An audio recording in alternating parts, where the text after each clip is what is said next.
सभी को नमस्कार। दोस्तों, आज इंटरनल सिक्योरिटी में हम हमारा लेसन 6 पढ़ने वाले हैं और आज का जो हमारा सिलेबस है साइबर सुरक्षा की बुनियादी बातें। यहाँ से हर साल एक क्वेश्चन देखने को मिलता है और कैसे क्वेश्चन आते हैं इनकी जानकारी हम लेंगे। इससे पहले आप लोगों से एक रिक्वेस्ट है कि वीडियो को पूरा देखना। जब भी आप ये वीडियो देखते हो तो पूरा देखना, क्योंकि आप यदि पूरा नहीं देखते हो तो मुझे बहुत नुकसान होता है। बाद में ये वीडियो क्या होते हैं, आगे नहीं जाते हैं, मतलब एक तरह से यूट्यूब इनको रिकमेंड नहीं करता यदि आप कम देखते हो। तो देखना हो तो पूरा देखना, अदरवाइज ना देखें, ठीक है। और लाइक शेयर जरूर करते रहना और साथ में कमेंट करके बताना कि इनसे आपको कितना लाभ मिल रहा है, ताकि एक मुझे भी पता चले कि जो भी विद्यार्थी इन वीडियो को देख रहा है उनका सिलेबस कैसे पूरा हो रहा है या आपको बहुत मज़ा आ रहा है पढ़ने में।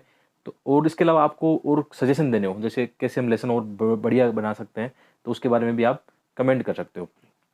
इसके अलावा ये लेसन जैसे अभी 1-2 दिन नहीं आ पाए थे, आप जानते हो कई सारे काम रहते हैं। मैंने इसीलिए टेलीग्राम पे एक दिन मैसेज लिख दिया था कि साइबर सिक्योरिटी वाला जो लेसन है वो 1-2 दिन बाद में आएंगे।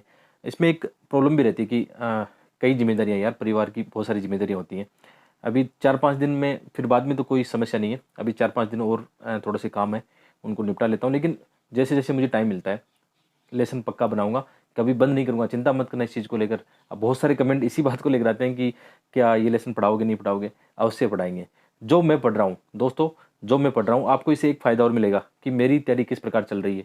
तो जिस दिन लेसन नहीं आ रहे तो इसका मतलब आप समझ लेना आज मेरी भी पढ़ाई नहीं हुई है मेरे भी कोई कोई अर्जेंट काम आ गया, ठीक है। और जैसे हिंदू है तो हिंदू तो चाहे मैं कुछ भी हो जाए, कहीं भी जाऊँ, ठीक है, ट्रेवलिंग कर रहा हूँ कहीं भी, वहाँ पे मैं हिंदू पढ़ के उसके नोट्स बना लेता हूँ। तो वो तो नोट्स मैं आपको रेगुलर वैसे भी शेयर करता रहता हूँ और इसमें आपको कमेंट करने की आवश्यकता नहीं है।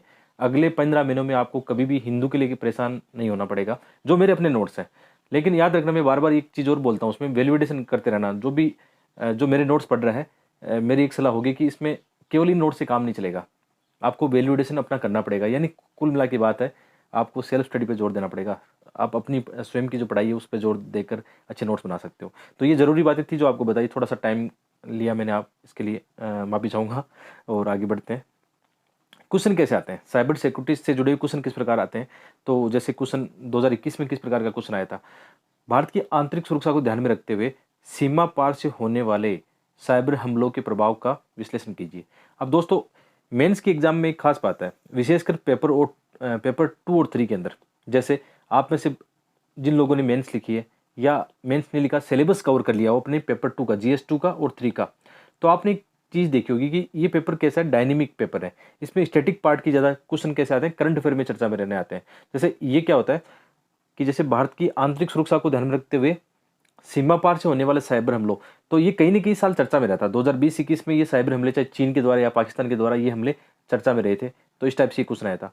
तो आपको पता होना चाहिए, सबसे पहले तो आपको साइबर सुरक्षा या साइबर जो हमले होते हैं इनका बेसिक पता होना चाहिए, और उसके बाद में जो भी करंट अफेयर में चीज़ आती है वो पता होनी चाहिए, ठीक है। साथ ही इन परिष्कृत हमलों के विरुद्ध रक्षात्मक उपाय की चर्चा कीजिए।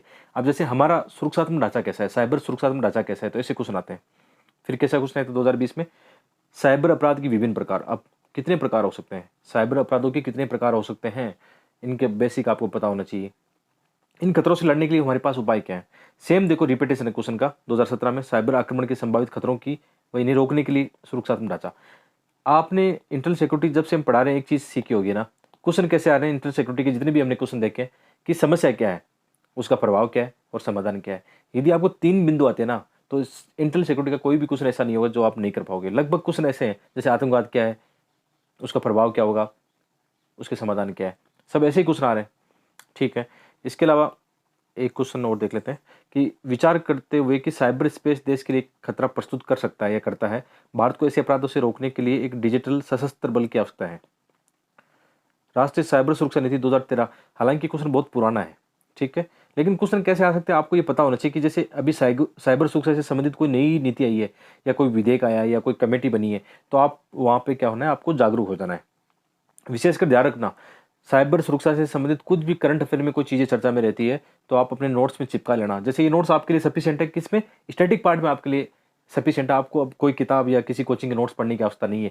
ये नोट्स की क्या करोगे आप, इनकी फोटो कॉपी निकलाना और साइड में स्पेस दिया हुआ है, देखो कितना अच्छा स्पेस मैंने छोड़ दिया है ऑलरेडी आप लोगों के लिए, ठीक है, स्पेस दिया हुआ है। ये नोट्स जानबूझ के इसीलिए इस पेज में बनाए मैंने, ताकि जैसे मैं अपने लिए भी ये करूँगा कि जैसे मैं न्यूज़पेपर पढ़ रहा हूँ, मुझे कुछ भी लगा, जैसे मैं कल द हिंदू पढ़ रहा था, कल या परसों में, मैंने आपके साथ शेयर भी किया था टेलीग्राम पे। अच्छा, आप में से बहुत सारे एस्पिरेंट जो टेलीग्राम से नहीं जुड़ पा रहे हैं तो टेलीग्राम का लिंक वीडियो को डिस्क्रिप्शन में होता है, या आप सर्च कर लिया करो स्टडी आईज विद धर्मेंद्र जाकर टेलीग्राम चैनल, जिसपे 82,000 स्टूडेंट जुड़े हुए हैं। ठीक है, तो आप भी फ़ायदा उठा सकते हो। तो टेलीग्राम पे शेयर करता रहता हूँ। तो जो पेगासस का मामला है वो 1 साल पहले की घटना हुई थी, तो उससे संबंधित एक आर्टिकल आया था बढ़िया से। तो जैसे ही आपने ये इंटरनल सिक्योरिटी सिलेबस पढ़ रहे हो साथ में, तो आपको ये आइडिया होगा कि यार ये पेगासस मामला मेरे काम का है, कहाँ पे, इंटरनल सिक्योरिटी में काम का है। जैसे 2022 की कोई मेंस लिख रहा है तो उसके लिए कैसे काम का होगा कि इससे जुड़ा हुआ ये क्वेश्चन आ जाएगा कि इस घटना को ये लगभग 1 साल हो गए, हमने वहाँ से क्या सबक सीखा, ऐसे क्वेश्चन आ सकते हैं। आगे बढ़ते हैं। तो ये तो बेसिक अंडरस्टैंडिंग हो गई कि जब भी कोई टॉपिक पढ़ो ना, तो उसका सबसे पहले सिलेबस क्या है और प्रीवियस ईयर क्वेश्चन किस टाइप के आए हैं, ताकि आप क्या करोगे, पीएचडी नहीं करोगे फिर आपके पास 10-15 पेज के अंदर सफिशिएंट नोट्स होंगे। मैं तो ये मानता हूँ कि यूपीएससी के सिलेबस की जितने भी कीवर्ड है, जितने भी पॉइंट है, उनके एक एक पेज में भी आपके पास नोट्स हो ना, तो आपका काम बन जाएगा। आपका पहले अटेम्प्ट में सिलेक्शन होने की संभावना बढ़ जाती है। ठीक है, तो सबसे पहले एक इंट्रोडक्शन से शुरुआत करते हैं। और ये ऐसा होता भी है कि जैसे मैं यहाँ पे ये इंडेक्स क्यों लिखता हूँ, रिपोर्ट क्यों लिखता हूँ, कि जब भी इंटरनल सिक्योरिटी का कोई क्वेश्चन आएगा ना, तो मैं इंट्रोडक्शन की शुरुआत या प्रश्न की शुरुआत ही ऐसे करूँगा कि जैसे ग्लोबल इंफॉर्मेशन सेफ्टी रिपोर्ट के अनुसार साइबर सुरक्षा के हमलों में भारत दुनिया के शीर्ष देशों में शामिल है। ऐसी रिपोर्ट आएगी ना। अब देखो ये रिपोर्ट मैंने लिख ली यहाँ पे, ग्लोबल इंफॉर्मेशन सेफ्टी रिपोर्ट। तो अब जैसे मैं इस साल 2022 में एग्जाम दे रहा होता या 2023 में एग्जाम दूंगा, तो इसमें लिखूंगा ग्लोबल सेफ्टी रिपोर्ट 2022 के अनुसार 2022 के अंदर भारत सुरक्षा हमलों में, साइबर सुरक्षा हमलों में, मामलों में भारत शीर्ष स्थान पे था। तो रिपोर्ट को हमने क्या इंडिकेट कर दिया, यहाँ पे थोड़ा सा संकेत के रूप में आपने लिख दिया। और अब ये जरूरी नहीं कि इस रिपोर्ट की पूरी जानकारी आपको, लेकिन एक आइडिया होता है, एक आंसर राइटिंग की आर्ट होती है कि कैसे आप चीज़ों को चिपका सकते हो। ठीक है, आपको एकदम क्लियर पता हो तो अच्छी बात होती है, नहीं पता हो तो थोड़ा सा आंसर राइटिंग का ये कला होती है कि कहाँ कहाँ आपको क्या लिखना है, ये समझ में आता है जब आप आंसर राइटिंग करते हो। सबसे पहले हम जानते हैं साइबर स्पेस के बारे में। देखो साइबर स्पेस, सिंपल हम बात करते हैं, साइबर स्पेस क्या है, ये तो एक किताबी परिभाषा है। ठीक है, अच्छा एक चीज़ और मैंने नोटिस की कि यूपीएससी सिलेबस हम किसी किताब से पढ़ते हैं ना, कोई भी किताब या कोचिंग नोट्स पढ़ते हैं, तो ये पता नहीं ये किताब ऐसी क्यों लिखी है जैसे मैं किसी का नाम नहीं लेना चाहूँगा, जो भी साइबर सिक्योरिटी की टॉप किताबें, टॉप पब्लिकेशन की किताबें आती हैं, ठीक है, इन किताबों में पता नहीं क्या लिखा है, कैसे लिखा है, कहाँ से कॉपी पेस्ट किया है। जब वो किताबें पढ़ते हैं तो समझ में नहीं आता कि इस किताब को पढ़ के मैं यूपीएससी का एक भी क्वेश्चन सॉल्व कर पाऊंगा, बहुत मुश्किल काम होता है। तो चिंता मत करना, ये एफर्ट में लगा रहा हूँ। स्टैटिक पार्ट में तो मैं जहाँ बोल रहा हूँ कि सफिशिएंट है, जैसे इंटरनल सिक्योरिटी में जो भी अपने नोट्स बना रहे हैं वो सफिशिएंट है आपके लिए। इसके अलावा आप इधर उधर भटकोगे तो नुकसान ही होने वाला है। करना क्या, मैंने आपको बता दिया कि वैल्यूडेशन कर लेना करंट अफेयर से, बस सफिशिएंट मामला है। जैसे एथिक्स को भी हमने इसे देखा था कि एथिक्स की जो पीडीएफ है सफिशिएंट है यार, किताबें पढ़ के देख लेना एक बार, आप एक बार पहले पीडीएफ देख लेना फिर किताबें पढ़ना, आपको आइडिया हो जाएगा। ऐसे ही इन नोट्स की बात है। तो साइबर स्पेस क्या है, तो साइबर स्पेस है लोगों, सॉफ्टवेयर, सेवाओं के मध्य अंतःक्रिया। अब देखिए जटिल परिभाषा है, ये किताबी परिभाषा है। ठीक है, तो हम क्या करते हैं, साइबर स्पेस को सिंपल भाषा में समझते हैं। जैसे हम एक पारितंत्र को समझते हैं ना, पारितंत्र क्या है, पारितंत्र जैव और अजैव घटकों से मिलकर बनता है, यानी जीवों से और जो भी प्रकृति है, मतलब वायु है, इनसे मिलकर बनता है। सेम जो साइबर स्पेस है ये भी एक पारितंत्र है, हमारा पारितंत्र किसका, जितने भी ये कंप्यूटर वगैरह जैसे हार्डवेयर हो गए, सॉफ्टवेयर हो गए, मोबाइल, कंप्यूटर, इंटरनेट, ये है और हमारी दुनिया है। तो हम कैसे कनेक्टेड है, ये है साइबर स्पेस। सिंपल परिभाषा ये है, इसको एग्जाम में वैसे लिखने की आवश्यकता नहीं है, ऐसे क्वेश्चन नहीं आएंगे, लेकिन क्वेश्चन ऐसे आ गया कि साइबर स्पेस क्या है, मतलब कैसे ये साइबर सिक्योरिटी के लिए थ्रेट पैदा कर सकता है, तब आपको साइबर स्पेस एक सिंपल परिभाषा आनी चाहिए कि साइबर स्पेस से तात्पर्य क्या है। यहाँ पे थोड़ा सा गलत लिखा हुआ है साइबर स्पेस। ठीक है, तो साइबर स्पेस क्या है, साइबर स्पेस हो गया किस प्रकार लोग इंटरनेट के माध्यम से एक दूसरे से जुड़े हुए हैं। ठीक है, सिंपल परिभाषा ये हो सकती है, जुड़े हुए हैं एक दूसरे के साथ, या सर्विस सेक्टर, कई सारी चीज़ें इसमें आती है। तो ये सिंपल परिभाषा ये, बाकी अपने शब्दों में जो भी चीज़ें होती है, याद रखना, जो भी चीज़ें होती है उनको अपने शब्दों में लिखने की आदत डालोगे, जितना सिंपल आप आंसर लिखोगे उतने अच्छे मार्क्स आपके आएंगे। क्योंकि एग्जामिनर जब ये पढ़ता है तो एग्जामिनर समझ आता है कि आपने रट के लिखा है, तो उससे अच्छे मार्क्स नहीं आते हैं। इससे अच्छा आप अपनी कोई ऐसी क्रिएटिव परिभाषा बना सकते हो। यहाँ पे एक अच्छा सा डायग्राम बनाने की कोशिश की साइबर स्पेस को दिखाने के लिए कि ये क्या है, बहुत सारे डिवाइसों से कनेक्टेड है, बहुत सारे नेटवर्क और कंप्यूटर से जुड़े होते हैं, वेब पेज होते हैं, साइट्स होती है, सोशल मीडिया सब इसमें आते हैं, डाटा क्लाउड होता है। तो साइबर स्पेस ये है और मानव इस के साथ हमेशा जुड़ा रहता है। ठीक है, तो इसको आप सिंपल वे में, ऐसा कोई क्वेश्चन आए तो वहाँ पे ऐसा डायग्राम चिपका सकते हो, थोड़ा सा एग्जामिनर को आप इंप्रेस कर सकते हो। साइबर खतरे, अब साइबर खतरे क्या होते हैं, एक क्वेश्चन हमने देखा था कि साइबर खतरों का प्रकार ही पूछ लिया था कि किस प्रकार के खतरे आते हैं साइबर खतरे। तो सबसे पहले साइबर अपराध के मामलों में हम देखते हैं हमले, बहुत सारे ऐसे आसपास अपने देखा होगा, न्यूज़पेपर में पढ़ते हैं कि आजकल सबसे बड़ी श्रेणी इनकी है साइबर अपराधों की। जैसे कोई भी लक्षित कंप्यूटर नेटवर्क है उसको नुकसान पहुंचाना हो गया। इस आजकल ये स्पाईवेयर, मेलवेयर जो भी मतलब भेजे जाते हैं, जिसके कारण बहुत सारा किसी भी राष्ट्र के आधारभूत ढांचे को नुकसान पहुंचा जा सकता है। हमने कितनी बार पढ़ा है, उसके एग्जाम्पल हम आगे देखेंगे। इसके अलावा कई बार ये होता है कि नागरिकों की निजता का भी हनन होता है, जैसे पेगासस, जैसे ये न्यूज़पेपर में हमने पढ़ा और यहाँ पे मुझे चिपकाना हुआ, तो मैं इतना लिखूंगा कि जैसे हाल ही में पेगासस मामला, इतना काफ़ी है। मतलब एग्जाम में क्या करना है, एग्जाम में आपको पैराग्राफ थोड़ी लिखना है, उसकी स्टोरी थोड़ी बतानी है, आपको कोट करना है बस, एक उदाहरण लिखना है उसका, ठीक है।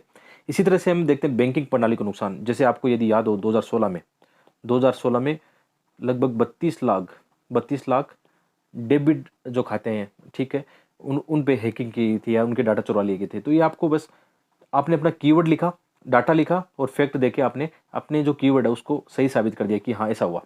तो ऐसे ही यूपीएससी में क्या करना है, आपका जो आंसर होता है इसको बोलते हैं इंटीग्रेटेड अप्रोच। यानी आपने सिंगल पॉइंट नहीं लिखा, साथ में आपने क्या किया, एक एग्जाम्पल देके, सूचना देके, डाटा देके अपने जो पॉइंट है उसको आपने वैलिड कर दिया, तो उससे एग्जामिनर इंप्रेस होता है। आप देखना टॉपर्स की कॉपीज देखते रहो कंटिन्यू, उससे बहुत फायदा मिलता है, ठीक है। इसके अलावा साइबर आतंकवाद भी साइबर इनका एक प्रकार है अपराध का।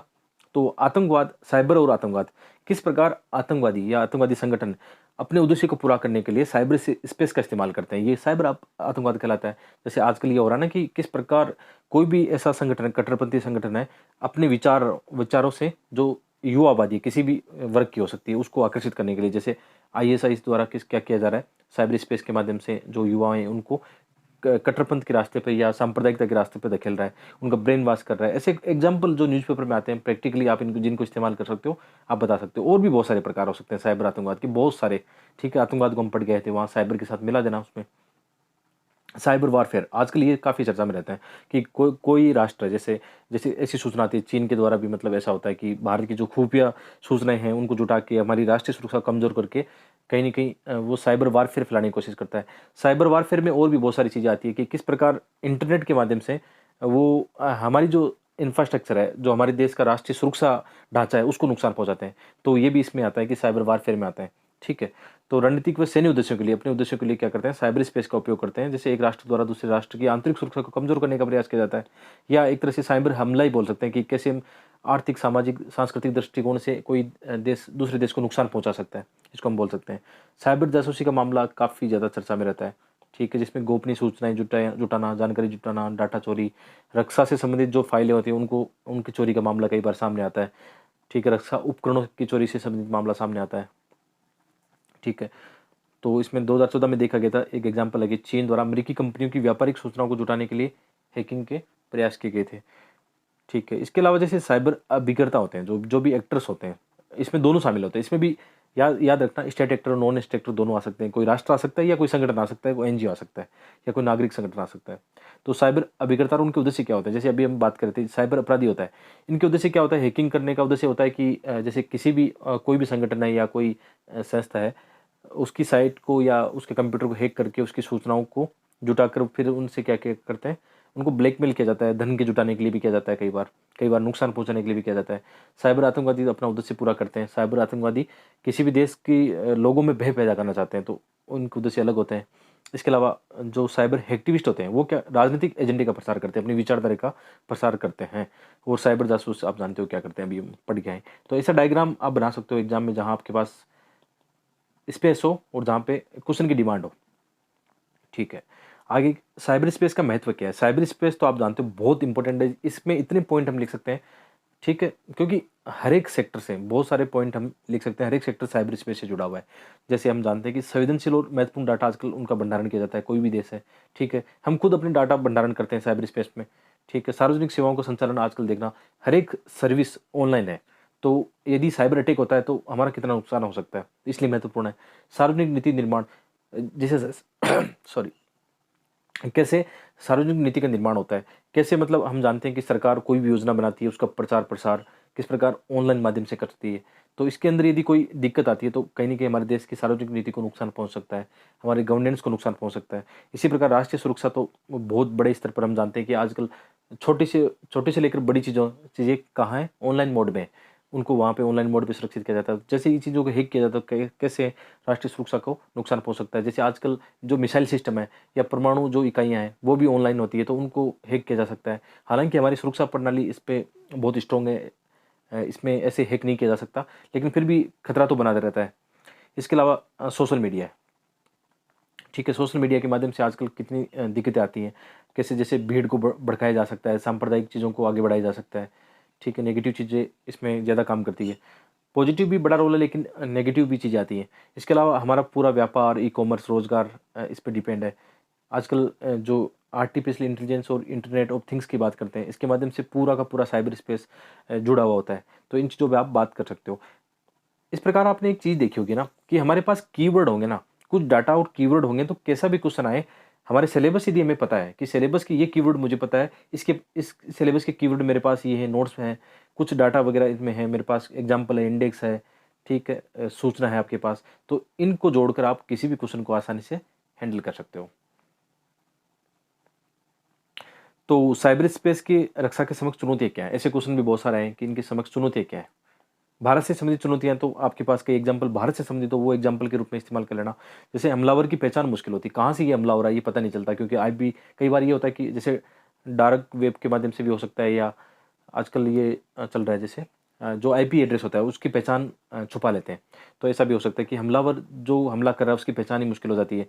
साइबर हमलों की बढ़ती विविधता, इसमें ये होता है कि आए दिन नए नए हमले हो रहे हैं, तो हम जिस हमले पर काम करते हैं उस पे फिर हम जो समाधान निकालना चाहते हैं, उसके बाद में क्या होता है, नया एक हमला आ जाता है, फिर हम दोबारा से नई चीज़ों को खोजते हैं। तो इसमें क्या होता है, साइबर हमलों की बढ़ती विविधता। इसके अलावा भौगोलिक बातें, जैसे कहाँ से हमला हो रहा है। आजकल आपने देखा कई रशियन जो हैकर है, वो कैसे इंडियन यूट्यूबर को भी हैक कर लेते हैं, या इंडियन जो बैंकिंग सिस्टम है उसको हैक करके फिर नुकसान पहुंचाते हैं। तो ये एग्जाम्पल हो सकते हैं। जैसे मेरे पास इसमें एग्जाम्पल कैसा होगा, जैसे भौगोलिक बाधाओं की अनुपस्थिति, मतलब बाधाओं की अनुपस्थिति, इसमें क्या, इसका मतलब क्या हुआ कि इंटरनेट के माध्यम से तो ये तो है नहीं कि हमें कोई मतलब बॉर्डर पार करना पड़ता है। ये तो बहुत सिंपल है कि हम आसानी से एक्सेस कर सकते हैं। जैसे ऑनलाइन रूप से आप अभी कहीं भी बैठे किसी भी व्यक्ति से जुड़ सकते हो, तो ये बाधा नहीं है। इसका कारण क्या होता है, इससे हैकिंग आसानी से हो सकती है। जैसे ये मैंने आजकल देखा, जैसे यूट्यूब पर काम करते हुए देखा कि बहुत सारे ये जो यूट्यूबर होते हैं, अच्छे यूट्यूबर या सेक जो पढ़ाते हैं, फ्री में पढ़ाते हैं, या बड़े यूट्यूबर होते हैं, तो उनका यूट्यूब हैक कर लिया जाता है। फिर मिलता है कि उस पर जो ये बिटकॉइन वगैरह होता है उनके प्रसारण किया जाता है। तो हैकिंग के माध्यम से किस प्रकार मतलब नुकसान पहुंचा सकते हैं। साइबर हमलों के प्रति लोगों की अनभिज्ञता, तो ये भी है कि आम आदमी तो नहीं समझता। आम आदमी के पास तो मोबाइल है, फेसबुक चला रहा है, व्हाट्सअप चला रहा है, उसके पास कोई लिंक आता है, वो उस पर क्लिक करेगा, उसकी सारी जानकारी हैकर के पास चली जाएगी। तो आम लोग इनके बारे में जानते नहीं है। तो हम ये डिजिटल निरक्षरता है, ये भी कहीं ना कहीं इनके लिए मतलब सहूलियत देती है एक तरह से। तो आम नागरिकों को भी कहीं ना कहीं इनसे हमेशा क्या करना चाहिए, जागरूक बनाना चाहिए। ऐसे अभियान चलाते हैं, आपकी मोबाइल पे भी ऐसे भारत सरकार के मैसेज आते होंगे कि आपके पास मतलब ऐसे ही किसी का लिंक आए तो उसको आप उस पर क्लिक ना करो, ऐसी चीज़ें आती हैं, ध्यान रखना चाहिए, अपने मोबाइल पे ध्यान रखना चाहिए आपको। ठीक है, अंतर्राष्ट्रीय सहयोग की कमी, इसमें ये देखने को मिलता है कि अभी इस दिशा में अंतर्राष्ट्रीय सहयोग उतना नहीं हो पाया, बहुत ही कम सहयोग देखने को मिलता है। लेकिन आजकल जैसे होता है ऐसा, आप न्यूज़पेपर में देखते हो कि भारत का जापान के साथ में मिलकर ऐसा काम हो रहा है। ठीक है, नई नई प्रौद्योगिकी का विकास हो रहा है, अब नई नई टेक्नोलॉजी आ रही है, तो उसके कारण क्या हो रहा है, आसानी से मतलब विशेषकर जो हैकर्स होते हैं वो नई टेक्नोलॉजी का सहारा लेते हैं। जैसे आजकल क्रिप्टो करेंसी आप जानते हो, इनके माध्यम से भी आसानी से मतलब बहुत सारी चीज़ें हो जाती है। क्रिप्टो करेंसी की जो टेक्नोलॉजी है, ठीक है, बिटकॉइन, हाँ, क्रिप्टो करेंसी एक टेक्नोलॉजी है खुद है ना, उसके माध्यम से भी क्या होता है, उनकी जो भी फाइलें होती हैं वो काफ़ी इनक्रिप्टेड होती है, उनका एक्सेस नहीं हो सकता। ठीक है, तो नई टेक्नोलॉजी है एक तरह से कह सकते हैं हम। कुल मिला के आपके पास कुछ एग्जाम्पल हो तो आप बता सकते हो, अदरवाइज मतलब सिंपल पॉइंट्स भी लिख सकते हो। ठीक है, जैसे इसमें मैं एग्जांपल देना चाह रहा था कि जैसे साइबर अपराध कैसे बढ़ता है, कि आजकल ये क्या करते हैं, जैसे बिटकॉइन है, क्रिप्टो करेंसीज है, जो भी है ना, इनके माध्यम से क्या होता है, अ, किस प्रकार जो आतंकवादी है पहले ट्रेडिशनल मार्ग से क्या करते थे, फंडिंग करते थे, लेकिन आजकल बिटकॉइन के माध्यम से वो फंडिंग कर रहे हैं। तो ये जो आधुनिक प्रौद्योगिकी है वो कहीं न कहीं उसका इस्तेमाल नेगेटिव लोग करते हैं। ठीक है, सुरक्षित आधारभूत ढांचे की कमी, तो अभी सुरक्षित आधारभूत ढांचे से मतलब है कि जो अभी इंटरनेट है वो इंटरनेट ऐसा है सभी के लिए फ्री है। अब इंटरनेट तो मतलब इसको हर कोई फ्री में एक्सेस कर सकता है, लेकिन इसकी जो सुरक्षा के उपाय होने चाहिए वो अभी तक नहीं हो पाए। तो हमारे देश में इसकी भी एक आधारभूत ढांचे की कमी है, या जो एक मानव संसाधन विकास होना चाहिए था इंटरनेट की सुरक्षा को लेकर, वो भी इतना अच्छा नहीं हो पाया। तो आपके पास ऐसे पॉइंट होने चाहिए, वैलिड पॉइंट, जिनको आप बता सकते हो। आगे भारत में साइबर सुरक्षा, तो भारत में साइबर सुरक्षा का भी मामला क्या चल रहा है, इसमें क्या क्या मुद्दे हैं, उनके बारे में हम जानेंगे। जैसे 2022 की हम डाटा देखें तो भारत में लगभग 800 मिलियन इंटरनेट उपयोगकर्ता हैं। अब जब इतने मिलियन इंटरनेट उपयोगकर्ता हैं तो आप ये देख लो मामला कितना बड़ा है। यदि मतलब कोई पहुंचाना चाहिए तो कितना बड़ा नुकसान पहुंचा सकता है, हर चीज़ में नुकसान पहुंचा सकता है, क्योंकि सभी के मोबाइल में आजकल क्या है, सभी जो डाटा होते हैं मोबाइल में होते हैं। एक मोबाइल को हैक कर लिया जाता है तो आपकी जितनी भी जानकारी होती है सब कुछ मतलब चुरा सकता है कोई भी। तो ऐसे ऐसा मामला है, तो ज़रूरी है कि इस चीज़ को थोड़ा सा सीरियस लिया जाए। और राष्ट्रीय अपराध रिकॉर्ड ब्यूरो का हम देखें, एनसीआरबी के डाटा देखें तो जो साइबर हमले हैं प्रति वर्ष में क्या हो रहा है, इनमें 60% की बढ़ोतरी हो रही है। और ऐसे मुद्दे बहुत सामने आते हैं जिसमें लैंगिक शोषण के मामले हैं, बैंकिंग जो धोखाधड़ी है वो ज़्यादा बढ़ रही है। तो ये आपके पास थोड़े से डाटा होने चाहिए। जैसे कोई भी क्वेश्चन ऐसा आया तो आप भारत से संबंधित आया तो आप इनमें इंट्रोडक्शन में ये बता सकते हो कि राष्ट्रीय अपराध रिकॉर्ड ब्यूरो के अनुसार ये हो रहा है, ठीक है। और यूएसए की जैसे एफबीआई जो एजेंसी है उसके अनुसार भी एक रिपोर्ट आई थी, इंटरनेट क्राइम रिपोर्ट, और उसमें बताया गया था कि भारत विश्व में इंटरनेट अपराधों में पीड़ित के शीर्ष 20 देशों में तीसरे स्थान पर है। तो कहीं ना कहीं हम मान सकते हैं कि भारत में होने वाले जो साइबर अपराध है वो वैश्विक स्तर पर सर्वाधिक देखने को मिलते हैं, सर्वाधिक या टॉप 3 के अंदर ऐसे देखने को मिलते हैं। जैसे हाल ही में भारत में जो पेगासस स्पाईवेयर के माध्यम से सार्वजनिक हस्तियों के ऊपर जासूसी का मामला आया था, काफ़ी चर्चा में रहा था। और भी बहुत सारे मुद्दे ऐसे चर्चा में रहते हैं जिनको आप एग्जाम्पल के रूप में बता सकते हो। 2016 में भी ऐसा मामला देखने को मिला था जिसमें 32 लाख डेबिट कार्ड डाटा चोरी हो गए थे। जैसे लीजन हैकर्स ग्रुप है उसके द्वारा भारत में मेल और ट्विटर के खातों की हैकिंग की गई। इसके अलावा वैश्विक स्तर पर जो वानाक्राई रैंसमवेयर हमला हुआ था, ठीक है, और भारत के हज़ारों कंप्यूटर का संचालन बाधित कर दिया गया था और बाद में फिरौती मांगी गई थी। तो ऐसे मामले काफ़ी आते हैं। इसके अलावा 2017 में पेटा जो वायरस का हमला हुआ था मुंबई के जवाहरलाल नेहरू पोर्ट ट्रस्ट पर, वो मामला आप बता सकते हो। तो ऐसे एग्जाम्पल तो होने चाहिए ना। आप जैसे ऐसे सिंपल पॉइंट थोड़ी लिखोगे, जब भी क्वेश्चन आएगा तो कुछ ना कुछ आपके पास डाटा एग्जाम्पल हो गए तो आप अच्छे से लिख पाओगे। इसके अलावा भारत में साइबर सुरक्षा के संबंधित चुनौतियाँ कौन सी हैं, कौन सी दिक्कतें हैं यहाँ पे हैं, क्वेश्चन भी ऐसे आते हैं कौन सी चुनौती है। जैसे सबसे पहले जो संरचनात्मक चुनौतियाँ क्या है कि जो इंटरनेट है ये सबके हाथ में आसानी से कनेक्ट हो पाते हैं, खुलापन है, तो हर कोई मतलब यहाँ पे आके कार्य कर सकता है और इसी का फ़ायदा उठाते हैं। मतलब कहीं न कहीं इसी का फ़ायदा जो हैकर्स होते हैं वो उठाते हैं, क्योंकि इसमें क्या है कि अभी तक जो आधारभूत ढांचे का निर्माण होना चाहिए था इसकी सुरक्षा को लेकर, वो नहीं हो पाया है। दूसरा पॉइंट है प्रशासनिक। प्रशासनिक में क्या आएगा, जैसे इसमें सर्वोत्तम प्रथाओं और उसके लिए वैधानिक समर्थन का अभाव है। सर्वोत्तम प्रथाओं और वैधानिक समर्थन का अभाव का मतलब क्या होता है, जो भी मतलब प्रशासनिक दृष्टिकोण से चीज़ें होनी चाहिए थी। एक तरह से हम एग्ज़ाम्पल दे सकते हैं कि जैसे प्रशासन में क्या होता है कि इन चीज़ों को लेकर अनभिज्ञता रहती है कि कौन सा कानून काम करता है, कौन सी योजना बनती है, या जो भी संस्थाएँ आती है प्रशासन में जो आपस में मिलकर काम कर सकती है, उनमें भी कहीं न कहीं एक समन्वय का अभाव दिखता है, ठीक है। और जैसे सुरक्षा ऑडिट का अभाव, जैसे हम कोई एग्ज़ाम्पल लें कि कोई सरकारी वेबसाइट है, उसकी सुरक्षा कैसी है?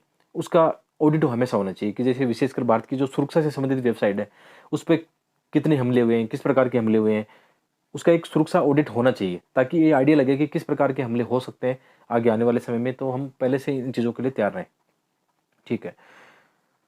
एक तरह से और भी कह सकते हैं कि वैधानिक समर्थन, यानी इनसे इनको ये क्या है, थोड़ी-सी कानून का भी अभाव देखने को मिलता है, ठीक है। इसके अलावा मानव संसाधन संबंधी साइबर सुरक्षा संस्थानों में साइबर विशेषज्ञों का अभाव देखने को मिलता है। अभी इतने साइबर विशेषज्ञ हमारे पास है नहीं, ठीक है। इसके लिए अपर्याप्त अनुसंधान भी है, रिसर्च एंड डेवलपमेंट और निवेश की भी समस्याएँ हैं। साइबर सुरक्षा संबंधी उपयोगकर्ताओं की उदासीनता भी कहीं न कहीं देखने को मिलती है। उदासीनता मतलब ये आम आदमी से संबंधित भी होती है कि आम आदमी को ये समझाया जाता है, कई बार बताया भी जाता है कि इन चीज़ों को देख कर आपको ध्यान में रखना है, लेकिन फिर भी हम किसी न किसी कोई लिंक ऐसा आता है उस पर हम क्लिक कर देते हैं, तो या इसमें जागरूकता उतनी नहीं हो पाती है, ये भी हम देखते हैं। इसके अलावा प्रक्रियात्मक, यानी इसमें कौन से जैसे कानून है, जैसे आईटी एक्ट की बात करें हम, कि आईटी एक्ट 2000 के विभिन्न प्रावधान व साइबर अपराधों से संबंधित जो आईपीसी की धाराओं के बारे में स्थानीय पुलिस के मध्य जागरूकता की कमी, ठीक है। जैसे जागरूकता की कमी, प्रक्रियात्मक का मतलब होता है फंक्शन कैसे हो रहा है, जो भी कार्य हो रहा है उसमें कहाँ कहाँ दिक्कतें हैं। जैसे हम जानते हैं कि जो आईटी एक्ट बना हुआ है 2000, जो आगे हम देखने वाले हैं कि आईटी एक्ट, और इसके अलावा जो आईपीसी की धारा है साइबर अपराध से संबंधित, इसके बारे में जो स्थानीय पुलिस है उनके मध्य जागरूकता की कमी है, क्योंकि इतने विशेषज्ञ वो नहीं होते, टेक्निकल जो चीज़ें होती हैं उनके बारे में वो नहीं जानते हैं, तो उनको कहीं न कहीं इनके बारे में जानकारी नहीं है। तो जब ऐसे अपराध होते हैं तो उनको फिर कैसे जल्दी से सुलझा पाएँगे, ये भी होता है, या उनके कैसे हम जल्दी से न्याय दिला पाएँगे। इसके अलावा जैसे हमने विमुद्रीकरण के बाद में ये देखा कि कैशलेस को बढ़ावा देने के लिए कैशलेस को काफ़ी बढ़ावा दिया गया, लेकिन बिना सुरक्षा के। हमने सुरक्षात्मक उपाय उतने नहीं किए जितने कैशलेस को बढ़ावा दिया है, ठीक है। ये भी आप एग्ज़ाम्पल के रूप में बता सकते हो। इसके अलावा साइबर सुरक्षा हेतु भारत सरकार द्वारा उठाए गए कदम, भारत सरकार ने कौन से कदम उठाए, ऐसे क्वेश्चन आते हैं कि भारत सरकार के क्या प्रयास हो सकते हैं, या साइबर सुरक्षा से लड़ने के लिए आतंकवाद है या साइबर अपराध से लड़ने के लिए हमारे क्या सुरक्षात्मक उपाय, ऐसे क्वेश्चन आ सकते हैं। सबसे पहले हम बात करते हैं विधिक फ्रेमवर्क की। विधिक फ्रेमवर्क क्या है? जैसे राष्ट्रीय साइबर सुरक्षा नीति। तो जब भी ऐसे क्वेश्चन आते हैं ना, तो आपके पास 2-4 ऐसी चीज़ें होनी चाहिए बताने के लिए। जैसे राष्ट्रीय साइबर सुरक्षा नीति 2013 बता सकते हो। इसमें समझाने के लिए कुछ नहीं, अब कीवर्ड है, उनको थोड़ा सा जल्दी जल्दी पढ़ देते हैं। ठीक है, ठीक है। राष्ट्रीय साइबर सुरक्षा नीति 2013, राष्ट्रीय महत्वपूर्ण सूचना अवसंरचना संरक्षण केंद्र की स्थापना। इसके तहत क्या किया गया? इसकी स्थापना की गई। किसकी? राष्ट्रीय महत्वपूर्ण सूचना अवसंरचना संरक्षण केंद्र की स्थापना की गई। ये नीति बोलती है कि आगामी 5 वर्षों में हम क्या करेंगे, लगभग 5 लाख साइबर सुरक्षा पेशेवर या विशेषज्ञों का कार्यबलों का सृजन करेंगे। इसके अलावा भारतीय कंप्यूटर जो आपदा मोचन है, सर्ट इन, ये संस्था तो आपको याद होनी चाहिए। इंटरनल सिक्योरिटी के अंदर साइबर वाले टॉपिक में आपको सर्ट इन पता होना चाहिए। जैसे क्या है इसमें, computer emergency response team India. ठीक है, भारतीय हिंदी में क्या लिखेंगे, भारतीय कंप्यूटर आपात मोचन दल। सिंपल याद रखो, सर्ट इन याद रखना कि ये काम करती है इस मामले में। एक राष्ट्रीय, अच्छा, राष्ट्र, इसको क्या करना, राष्ट्रीय नोडल एजेंसी का दर्जा देना या उसको नामित करना। इसके अलावा जैसे गतिशील विधिक फ्रेमवर्क हमें बनाना है। गतिशील विधिक फ्रेमवर्क का अर्थ क्या होता है कि जो भी हमने विधि बनाई है, जो भी हमने कानून साइबर सुरक्षा से संबंधित बनाया है, तो उसमें हमें डायनेमिक यदि चेंज भी करना पड़े ना, तो हम चेंज कर पाए। ठीक है, इसके अलावा रक्षात्मक अनुक्रिया संबंधी उपाय, बहुत सारी ऐसी चीज़ें आ जाएगी इसमें। ठीक है, जैसे ये लेक्चर जो होते हैं मैं लगातार ही बनाता हूँ, बीच में रुकता नहीं हूँ। जैसे जो भी टाइम लगेगा मुझे कंटिन्यू बनाता रहता हूँ, तो थोड़ा सा लगातार पढ़ाना मुश्किल होता है इनको, लेकिन चलो पढ़ाते रहते हैं, कंटिन्यू करेंगे। और जब ये लेसन रिकॉर्ड करता हूँ रूम में पंखा वंखा सब बंद करना पड़ता है, पूरा रूम बंद करना पड़ता है ताकि आवाज़ नहीं है बाहर से। तो जब कभी कभी ह्यूमिडिटी ज़्यादा होती है तो दिमाग काम ही नहीं करता है कि मैं क्या पढ़ा रहा हूँ, तो कहीं कहीं छोटी मोटी मिस्टेक आए तो उनको माफ़ करना। ठीक है, आगे बढ़ते हैं। सूचना प्रौद्योगिकी अधिनियम 2000, सूचना प्रौद्योगिकी अधिनियम 2000, ये आईटी एक्ट आपको पता होना चाहिए। एक तो पहले वाला जो हमने अभी पढ़ा था, राष्ट्रीय साइबर सुरक्षा नीति, आपको पता होनी चाहिए। आईटी एक्ट के बारे में क्वेश्चन तो डायरेक्ट तो नहीं आएगा, लेकिन जब आप क्वेश्चन ये बता रहे हो ना कि भारत में क्या प्रावधान है, तो आपके पास ऐसे पॉइंट होने चाहिए लिखने के लिए, तो इनको रट्टा मार लेना आराम से। ठीक है, जैसे आईटी एक्ट 2000, कंप्यूटर प्रणालियों व नेटवर्कों, उनके डाटा के सुरक्षण या प्रयोग का विनियमन। ठीक है, मुख्य रूप से इसमें क्या बनाया गया है कि इसके अंदर बहुत सारी धाराएं शामिल की गई कि कौन कौन से इसमें अपराध की श्रेणी में आएंगे। बहुत बड़े बड़े लेवल पर यदि हम बात करें तो इसमें बहुत सारे व्यापक रूप से इसमें चीज़ें शामिल की गई है। इसमें जैसे अपराध की श्रेणी की हम बात करें, हैकिंग, साइबर आतंकवाद, साइबर धोखाधड़ी, निस्तारण, इलेक्ट्रॉनिक माध्यम से अश्लीलता, बहुत सारी चीज़ें इसमें शामिल की गई। अब पूरा आईटी एक्ट हमें नहीं पढ़ना है, केवल 2-4 चीज़ें पता हो तो आप आराम से इन चीज़ों को हैंडल कर लोगे। इसके अलावा जैसे सूचना प्रौद्योगिकी मध्यवर्ती दिशा निर्देश व डिजिटल मीडिया आचार संहिता, पता हो तो लिख सकते हो, नहीं कोई बात नहीं, फर्क नहीं पड़ता। ठीक है, इसके अलावा राष्ट्रीय डिजिटल संचार नीति 2018, इसके अंदर क्या प्रावधान किए गए, जैसे डिजिटल जो आधारभूत ढांचा है उसको सुदृढ़ व सुरक्षित करने के प्रयास किए जाएंगे। इसमें निवेश, नवाचार, बौद्धिक संपदा अधिकार के माध्यम से तकनीक व सेवाओं को सक्षम बनाना शामिल है। भारत को डिजिटल रूप से सुरक्षित करने की बात इसमें की गई है।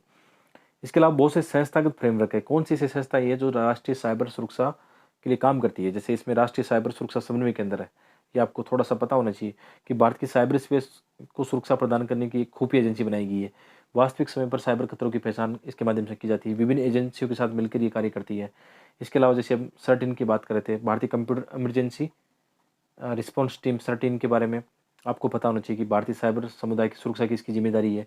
अचानक कोई हमला होता है तो उसकी जांच या जो भी प्रमुख रूप से जांच की जाती है या रिसर्च किया जाता है, वो इसके द्वारा ही किया जाता है। साइबर सुरक्षा उत्तरदायी राष्ट्रीय एजेंसी है। इसके अलावा राष्ट्रीय महत्वपूर्ण सूचना अवसंरचना संरक्षण केंद्र, ये राष्ट्रीय एक नोडल एजेंसी है। भारतीय साइबर अपराध समन्वय केंद्र और साइबर वॉरियर पुलिस का गठन किया गया है।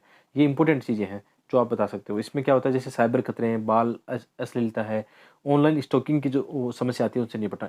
स्टॉकिंग का मतलब पीछा करना, जो भी कई बार विशेषकर जैसे आपका आप फेसबुक पे हो या व्हाट्सएप पे हो तो आपके साथ ऐसी गलत चीज़ें हो सकती है स्टॉकिंग वाली। ठीक है, उनकी जांच करना ये शामिल है। इसके अलावा साइबर स्वच्छता केंद्र। ठीक है, साइबर स्वच्छता केंद्र का मतलब क्या हुआ कि जैसे इलेक्ट्रॉनिक और आईटी जो मंत्रालय के द्वारा डिजिटल इंडिया पहल के तहत इसकी स्थापना की गई है। और जैसे इसमें क्या है, मेलवेयर संक्रमण के संबंध में नागरिकों के मध्य जागरूकता फैलाना, ये आजकल अच्छा काम कर रहा है, इसके बारे में आपको पता होना चाहिए। आपके मोबाइल पर भी इनके मैसेज आते रहते हैं। ठीक है, इनकी कई योजनाएं, जैसे एम कवच क्या है, ये एंटीवायरस मोबाइल और इंटरनेट आपके जो एक तरह से आप कंप्यूटर यूज में लेते हो, या लैपटॉप यूज में लेते हो, उसमें एक एंटीवायरस का विकास किया गया है। यूएसपी प्रतिरोध है, जैसे यूएसपी के माध्यम से भी कई बार ऐसी चीज़ें आती हैं, तो ये भी एक उनकी टेक्नोलॉजी है। ठीक है, आप थोड़ा गूगल कर लेना इनको। अन्य उपाय क्या है? अन्य उपाय में जैसे ये साइबर डोम है, ये क्वेश्चन आ गया था एक बार, ये चर्चा में था करंट अफेयर में। तो साइबर सुरक्षा के लिए साइबर डोम की भूमिका का क्वेश्चन आ गया था। मैं एग्जाम दे रहा था, 2019 का मेंस दे रहा था, उसमें आया था। मुझे नहीं पता था इसके बारे में, लेकिन क्वेश्चन ऐसा था, उसको हैंडल कर लिया था ठीक ठाक। तुक्केबाजी हो गई थी उसमें कई कई बार करना पड़ता है कि आपको तार्किक रूप से भी तुक्केबाजी करनी पड़ती है कि आपको नहीं पता हो, लेकिन क्वेश्चन किस सिलेबस कहाँ से है उतना तो आइडिया ना कि साइबर सुरक्षा के लिए है। तो साइबर सुरक्षा के ऊपर हमारे पास लिखने के लिए बहुत कुछ है, नाम इस्तेमाल करेंगे साइबर डोम का बीच बीच में। अब ये पता नहीं था भी ये केरल का है, तो उतने अच्छे मार्क्स तो उस क्वेश्चन में नहीं मिले होंगे, क्योंकि छोड़ने से अच्छा है कुछ लिखना। जैसे मैं छोड़ के आता 0 मिलते, कुछ लिख के आया तो अच्छा लिख के आता तो 5-6 मिलते, बुरा लिख के आया तो 2-3 मिले, 2-3 मार्क्स भी अच्छी बात है। तो ये आपको करना है आगे जब मेंस के एग्जाम दोगे। कुछ क्वेश्चन बाउंसर वाले आएंगे ना, तो बाउंसर को भी कैसे हैंडल करना है, उस पर भी बाउंसर पे भी 6 लगाया जा सकता है। ठीक है, तो ये बात है। तो साइबर डोम केरल पुलिस का है, इसमें जो भी साइबर अपराध से लड़ने के लिए केरल पुलिस को इसमें काफ़ी रिसर्च टीम इनकी बनाई गई है। साइबर जो भी अपराध होते हैं उनसे लड़ने के लिए इनके पास काफ़ी टूल और टेक्नोलॉजी इनको दी गई है, थोड़ा थोड़ा पता होना चाहिए। इसके अलावा साइबर सुरक्षा उत्कृष्टता केंद्र तेलंगाना है, साइबर सेफ वुमन महाराष्ट्र। अब जैसे ये क्वेश्चन आ गया कि महिला सुरक्षा के लिए साइबर सेफ वुमन सेल का गठन किया गया है। तो अब साइबर सेफ वुमन है, इसका मतलब कहीं ना कहीं जो महिलाओं से जुड़े अपराध होते हैं उनसे विशेषकर साइबर जो अपराध होते हैं उनसे लड़ने के लिए ऐसा किया होगा। थोड़ा सा आइडिया होना चाहिए, बाकी आप चाहो तो थोड़ा गूगल करते रहना इनको। ठीक है, आगे डिजिटल सेना कार्यक्रम, इसमें क्या है, ये डिजिटल इंडिया अभियान के तहत इसमें क्या किया गया है, भारतीय जो सेना के लिए सुरक्षित क्लाउड का निर्माण किया गया है। अन्य देशों के साथ सहयोग की बात करते हैं तो जैसे यूएसए, यूके, जापान आदि के साथ साइबर सुरक्षा के जो पेशेवर हैं उनका संयुक्त प्रशिक्षण भी होता है। जैसे हमारे जो साइबर विशेषज्ञ हैं उनके साइबर विशेषज्ञ हैं, उनके साथ मिलकर ऐसे कार्यक्रम होते रहते हैं। तकनीकी क्षमता निर्माण से संबंधित जो भी सूचना आदान प्रदान हो सकती है वो करते हैं। ठीक है, सरकारी वेबसाइट व ऐप का क्या होना चाहिए, सुरक्षा ऑडिट हमेशा होता रहना चाहिए। साइबर हमलों का मुकाबला करने के लिए संकट प्रबंधन योजना मॉक ड्रिल भी होती रहनी चाहिए। एक यहाँ पे कोर प्लेटफॉर्म है टेक सागर प्लेटफॉर्म, जो हाल ही में करंट अफेयर में रहा। तो क्वेश्चन ऐसे आएंगे कि टेक सागर प्लेटफॉर्म किस प्रकार राष्ट्रीय साइबर सुरक्षा में इंपॉर्टेंट भूमिका निभा सकता है। तो टेक सागर प्लेटफॉर्म क्या है, राष्ट्रीय साइबर सुरक्षा समन्वय कार्यालय और भारतीय डेटा सुरक्षा परिषद, इन दोनों ने मिलकर इसको बनाया है। ये एक ऑनलाइन प्लेटफॉर्म है। इसका उद्देश्य है जैसे आजकल आर्टिफिशियल इंटेलिजेंस है, इंटरनेट ऑफ थिंग्स है आदि सहित विभिन्न प्रौद्योगिकी क्षेत्रों में भारतीय उद्योग, शिक्षा आदि में नवाचार व मार्गदर्शन प्रदान करना। ठीक है, ताकि हम साइबर सुरक्षा के मामले में मजबूत हो सके। इसके अलावा वैश्विक पहलों के बारे में थोड़ा सा पता होना चाहिए। जैसे बुडापेस्ट कन्वेंशन, इस समय ये प्री में आ सकता है ऐसे क्वेश्चन कि बुडापेस्ट कन्वेंशन अभी समय किस पर बना हुआ है, साइबर सुरक्षा का एकमात्र बहुपक्षीय संधि है। ग्राउंड जीरो शिखर सम्मेलन, इसको लेकर हमेशा होते रहते हैं। अत्याधुनिक प्रौद्योगिकी सहयोगी मंच है कि ये विशेषकर शायद एशिया का होना चाहिए मेरे हिसाब से। ग्राउंड जीरो शिखर सम्मेलन एशिया का, जिसमें एशिया में विशेषकर साइबर सुरक्षा को लेकर ऐसे शिखर सम्मेलन हमेशा होते रहते हैं। साइबर सुरक्षा के लिए वैश्विक केंद्र किसने बनाया है, विश्व आर्थिक मंच ने बनाया है। तो ये चीज़ें आपको पता होनी चाहिए। इसके अलावा जैसे ये क्वेश्चन आ गया था, ये क्वेश्चन शायद 2018 या 19 में आया था। उस समय काफ़ी ज़्यादा न्यूज़पेपर में हमेशा चर्चा में रहता है ये पर्सनल डाटा प्रोटेक्शन बिल। ये कैसे बना, 2018 में न्यायाधीश, मात्रा बड़ी आएगी, ठीक है थोड़ा सा सही कर लेना आप, न्यायाधीश BN श्रीकृष्णा की अध्यक्षता वाली समिति द्वारा विधेयक का प्रारूप तैयार किया गया था। व्यक्ति के संवेदनशील डाटा का उल्लेख इसमें संरक्षण, विशेषकर ये पर्सनल डाटा प्रोटेक्शन की बात करता है कि व्यक्ति के जो जो भी संवेदनशील डाटा होंगे उनका किस प्रकार संरक्षण किया जा सकता है। विशेषकर जैसे एग्जाम्पल लें आधार कार्ड आपका ना, तो आधार कार्ड के डाटा भी चोरी हो सकते हैं, जो भी उसमें सूचनाएं आपकी है ना, तो उनको प्रोटेक्शन के लिए भी इसमें बात की गई थी। भारत व विदेशों में स्थित निगमों द्वारा व्यक्तिगत डेटा की प्रोसेसिंग को अभिशासित करना, व्यक्तिगत डाटा के दुरुपयोग को रोकना, डेटा संरक्षण का प्राधिकरण का गठन इसमें किया गया है। इसके अलावा जैसे एक चीज़ें चर्चा में रहती है कुछ कीवर्ड, डार्क नेट क्या है। डार्क नेट क्या है, जैसे इंटरनेट आधारित नेटवर्क है जिन्हें सामान्य सर्च इंजनों से एक्सेस नहीं किया जा सकता। जैसे हम गूगल करते हैं तो कोई भी चीज़ सर्च करते हैं तो आसानी से हम एक्सेस कर सकते हैं, लेकिन डार्क नेट थोड़ा अलग तरीके से काम करता है। इसको डार्क वेब भी बोलते हैं। ये एक गैर मानकीकृत संचार प्रोटोकॉल द्वारा संचालित होता है और इसका जो कंटेंट होता है एन्क्रिप्टेड होता है, यानी उनको हम आसानी से एक्सेस नहीं कर सकते हैं। और इसमें क्या होता है, डार्क नेट का उपयोग कौन करते हैं, डार्क नेट का उपयोग करते हैं जैसे संवेदनशील विषयों पर शोध करने वाले करते हैं, ताकि उनकी सूचना हर किसी के साथ साझा ना हो। स्टिंग ऑपरेशन में किया जाता है, आपराधिक गतिविधियों में किया जाता है, संवेदनशील संचार गोपनीयता को बनाए रखने के लिए इसमें किया जाता है। तो और जानना हो तो आप रिसर्च करना, मैं तो कीवर्ड से इस्तेमाल करता हूँ कि इतनी जानकारी मेरे पास हो तो इसको मैं आराम से कर लूँगा। तो आज का लेसन हमारा पूरा हुआ। बताना कैसा लगा। थोड़ा टफ था, मेरे लिए भी टफ था, क्योंकि मैं कोई साइबर विशेषज्ञ हूँ नहीं, एक सिंपल स्टूडेंट हूँ। चीज़ें पढ़कर थोड़ा एक्सप्लेन करने की कोशिश करता हूँ, शायद आपके काम आएगी। तो मिलते हैं एक और वीडियो में, आप सबका बहुत बहुत धन्यवाद।